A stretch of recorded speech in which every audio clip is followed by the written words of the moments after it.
दोस्तों नमस्कार, मेरा नाम है अनूप आकाश वर्मा और आप देख रहे हैं the reporter Hindi. Cockroach Janata party और उसके संस्थापक अभिजीत दीपके को लेकर सबसे पहले ये समझना जरूरी है कि ये अभी एक नया और उभरता हुआ आंदोलन है, न कि कोई स्थापित पॉलिटिकल पार्टी। 6 जून 2026 दिल्ली के जंतर मंतर पर हुए इस प्रदर्शन ने अब राष्ट्रीय चर्चा के केंद्र में कॉकरोच जनता पार्टी को ला दिया है। यह आंदोलन मुख्य रूप से पेपर लीक, भर्ती परीक्षाओं में कथित अनियमितताओं, युवाओं में बेरोजगारी और शिक्षा व्यवस्था को लेकर असंतोष पर आधारित है। आंदोलन के संस्थापक अभिजीत दीपके ने केंद्रीय शिक्षा मंत्री धर्मेंद्र प्रधान के इस्तीफे की मांग की, जो प्रमुख मुद्दा है। प्रदर्शन में शामिल लोगों से शांतिपूर्ण और संवैधानिक तरीके से विरोध करने की अपील की गई थी।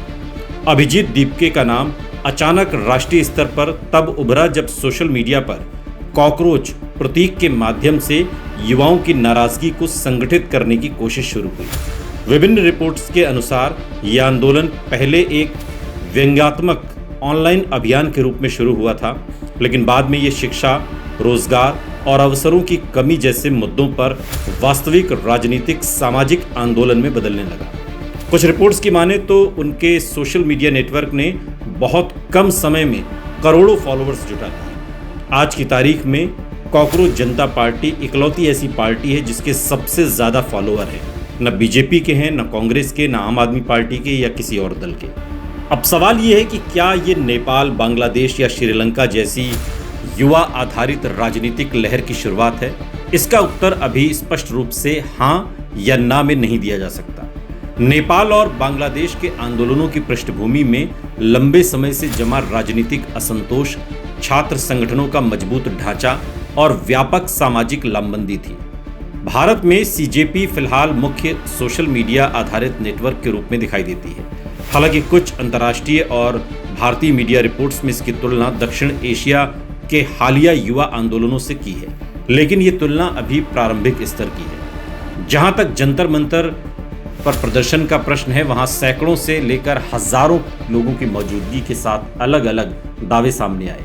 ये जरूर स्पष्ट है कि आंदोलन ऑनलाइन दुनिया से निकलकर सड़क तक पहुंच चुका है। यही किसी भी आंदोलन की पहली बड़ी परीक्षा होती है। क्या ये विपक्ष के हाथ का खिलौना है?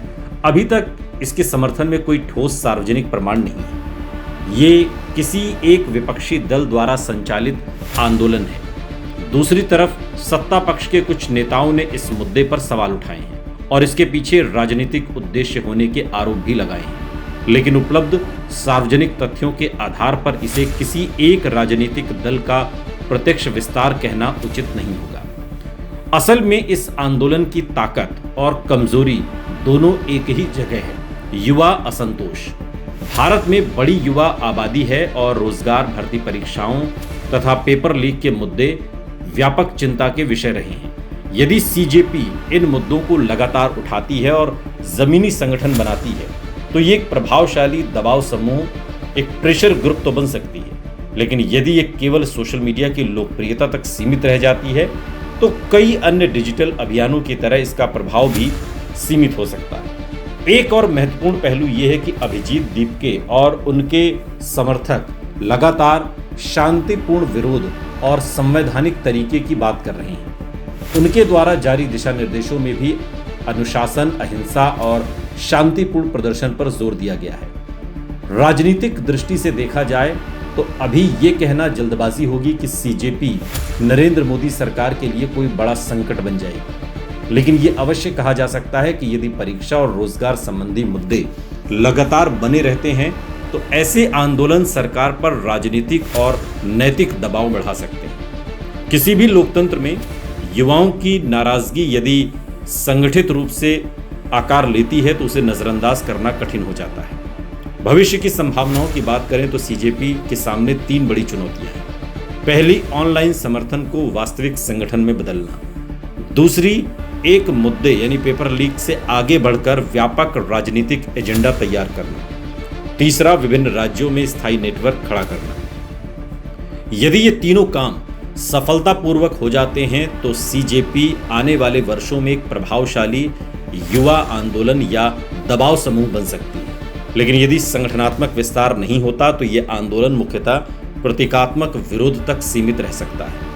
कुल मिलाकर अभिजीत दीपके और कॉकरोच जनता पार्टी को अभी एक उभरते हुए युवा असंतोष के मंच के रूप में देखा जाना चाहिए। यह निश्चित रूप से चर्चा का विषय बन चुका है, लेकिन इसे भारत की अगली बड़ी राजनीतिक क्रांति या सरकार के लिए निर्णायक संकट घोषित करना अभी तथ्यों से आगे की बात होगी।